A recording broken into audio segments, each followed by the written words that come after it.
আসসালামু আলাইকুম বন্ধুরা, নতুন এপিসোডে আপনাদের স্বাগতম। হযরত ইউনূস আলাইহিস সালাম একজন সম্মানিত নবী। পবিত্র কোরআনে স্বতন্ত্র একটি সূরা অবতীর্ণ হয়েছে তার নামে, সূরা ইউনূস। এছাড়াও পবিত্র কোরআনে আরও ৬টি সূরায় তার সম্পর্কে আলোচনা করা হয়েছে। পৃথিবীতে দুজন নবী মায়ের নামে পরিচিত হয়েছেন। একজন হযরত ঈসা ইবনে মরিয়ম, অন্যজন হযরত ইউনূস ইবনে মাত্তা। মাত্তা হযরত ইউনূস আলাইহিস সালামের মায়ের নাম। মায়ের নামেই তাকে ইউনূস ইবনে মাত্তা বলা হয়। কুরআন মাজিদে তাকে ৩টি নামে উল্লেখ করা হয়েছে। মূল নাম ইউনূস, জুন্নুন ও সাহিবুল হুত। জুন্নুন ও সাহিবুল হুতের অর্থ মাছওয়ালা। মাছ সংশ্লিষ্ট ঘটনার দিকে ইঙ্গিত করে তাকে এ নামে উল্লেখ করা হয়েছে। হযরত ইউনূস আলাইহিস সালামকে বর্তমান ইরাকের মসগুল নগরের নিকটবর্তী নিনওয়া জনপদে নবী হিসেবে পাঠানো হয়েছিল। তিনি মসুলবাসীকে আল্লাহর পথে ডাকলেন, হেদায়েতের পথ প্রদর্শন করলেন, ঈমান ও সৎকর্মের প্রতি আহ্বান করলেন, আখিরাতের বিষয়ে সতর্ক করলেন, জাহান্নামের ভীতি প্রদর্শন করলেন, জান্নাতের নাজ নিয়ামতের কথা শোনালেন। কিন্তু তার সম্প্রদায়ের লোকজন অবাধ্যতা প্রদর্শন করল। একদিন দুদিন করে দীর্ঘদিন অতিবাহিত হয়ে গেল। ইউনূস আলাইহিস সালাম তাদের ঈমান সম্পর্কে কিছুটা হতাশ হয়ে পড়লেন এবং ৩ দিনের মধ্যে আল্লাহর আযাব তাদের উপর নিপতিত হচ্ছে ঘোষণা দিয়ে নিজ এলাকা পরিত্যাগ করলেন। কিন্তু এলাকা পরিত্যাগ করার ক্ষেত্রে তিনি আল্লাহর নির্দেশের অপেক্ষা করেননি। এভাবে আল্লাহর নির্দেশের অপেক্ষা না করে নিজ উদ্যোগে বের হওয়াটা গুনাহ ছিল না, কিন্তু নবুয়তের শানের পরিপন্থী ছিল, যা আল্লাহর পছন্দ হয়নি। আল্লাহ তার প্রিয় বান্দাদের এমন ছোটখাটো বিচ্যুতিতেও বড় দরপাক করেন। হযরত ইউনূস আলাইহিস সালাম এলাকা পরিত্যাগ করার পর লোকজন উপলব্ধি করল যে এবার নিশ্চিন্ত আল্লাহর আযাব চলে আসবে। তাই তারা সবাই মিলে আল্লাহর কাছে তওবা করল।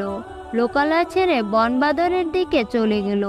গবাদি পশু ও শিশুদেরও সঙ্গে নিল। সেখানেই সবাই কায়মনোবাক্য আল্লাহর কাছে আশ্রয় ও ক্ষমা প্রার্থনা করল। তাদের খাঁটি তওবা ও কাকুতি মিনতির কারণে আল্লাহ তাদের উপর থেকে আযাব সরিয়ে নেন। এলাকা পরিত্যাগের পর হযরত ইউনূস আলাইহিস সালাম ভাবছিলেন তার সম্প্রদায় হয়তো আল্লাহর আযাবে ধ্বংস হয়ে গেছে। তিনি কল্পনাও করতে পারেননি যে তারা তওবা করে আল্লাহর প্রতি ঈমান নিয়ে আসবে।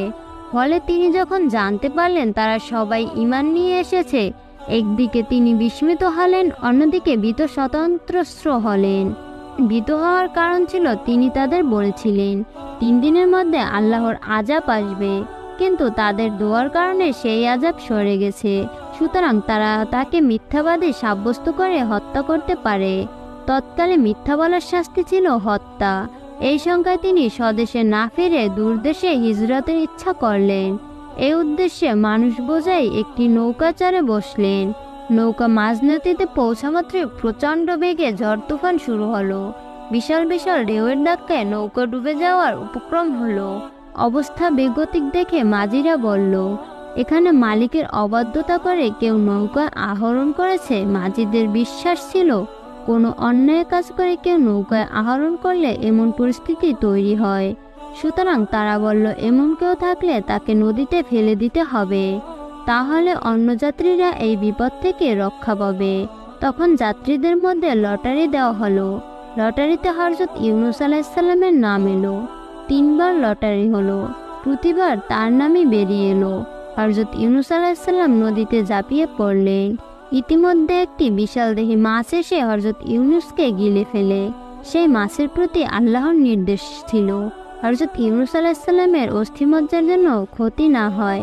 সে তার খাদ্য নয়, তার উদর কিছুদিনের জন্য তার বন্দিখানা মাত্র। মাছের উদরে গিয়ে তিনি একটি দোয়া পড়লেন, আল্লাহর কাছে আশ্রয় চাইলেন, ক্ষমা প্রার্থনা করলেন। তিনি বললেন, লা ইলাহা ইল্লা আনতা সুবহানাকা ইন্নী কুনতু মিনাজ জালিমিন। অর্থাৎ, হে আল্লাহ, আপনি ছাড়া আমার কোনো ইলাহ নেই, আপনি চিরপবিত্র, নিশ্চয়ই আমি নিজের উপর জুলুম করে ফেলেছি। এই দোয়ার বরকতে মাছের পেট থেকে আল্লাহ তাকে মুক্তি দেন, নতুবা মাছের পেটেই তার সমাধি হতো। আল্লাহ তাআলা বলেন, যদি ইউনূস আল্লাহর তাসবিহ পাঠ না করতেন তবে তাকে কিয়ামতের দিবস পর্যন্ত মাছের উদরেই থাকতে হতো। কিছুদিন পর মাছ হযরত ইউনূস আলাইহিস সালামকে নদীর তীরে উদ্গীরণ করে দিল। আল্লাহ তাআলা সেখানে তার শারীরিক সুস্থতার জন্য লতা বিশিষ্ট বৃক্ষ উদ্গত করে দেন। আল্লাহ তাআলা বলেন, অতঃপর আমি তাকে এক বিস্তীর্ণ বিজন প্রান্তরে নিক্ষেপ করলাম। তখন তিনি ছিলেন রুগ্ন। আমি তার জন্য এক লতা বিশিষ্ট বৃক্ষ উদ্গত করলাম। হযরত ইউনূস আলাইহিসসালামের ঘটনা থেকে আমাদের শিক্ষণীয় বিষয় হলো যে কোনো বিপদ আপদে আল্লাহর দিকে মনোনিবেশ করা এবং তার আশ্রয় কামনা করা।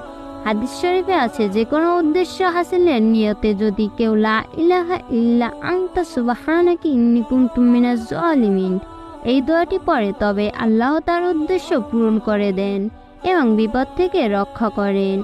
আল্লাহ এই সব শিক্ষা আমাদের জীবনে বাস্তবায়ন করার তৌফিক দিন। আমিন। এই ছিল আজকের ভিডিওটি ভালো লাগলে একটি লাইক করুন এবং শেয়ার করুন। আর এখনো যদি আমাদের চ্যানেলটিকে সাবস্ক্রাইব না করে থাকেন তাহলে এখনই সাবস্ক্রাইব করে পাশে থাকা বেল আইকনটিতে ক্লিক করুন। ভালো থাকবেন, সুস্থ থাকবেন। খোদা হাফেজ।